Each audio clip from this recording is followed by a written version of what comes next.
Hello everyone. So in this video today, we will see that how we can add a contact and a contact type in our WhatsApp. So once you are logging into your CRM, by default CRM always takes to your profile page. Go to miscellaneous, click on messaging.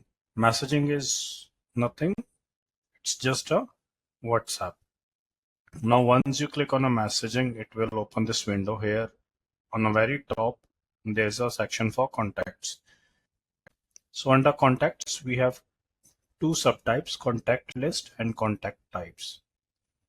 Now contact list is where you will add the information of a contact person, and contact type is where you can set a different type of category for your contacts on which you can differentiate your customer database, or whenever you need to run a campaign, this thing will help you out.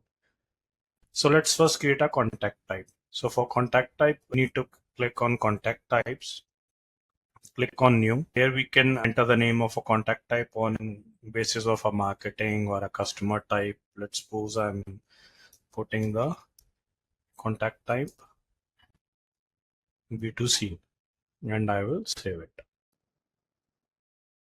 Now once contact type is saved, I have to go to settings on contact permissions.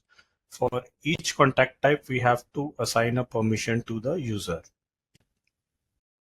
Like here, I'll be assigning this contact type to myself or Govind, and I will save it.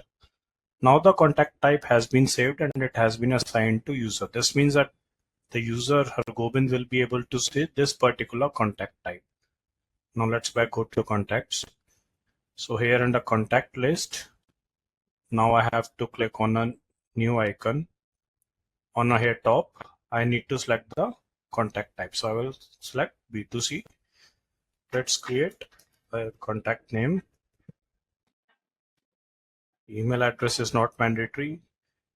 While adding any contact, country code is a mandatory field. So let me and save it. So this is how a contact can be added into a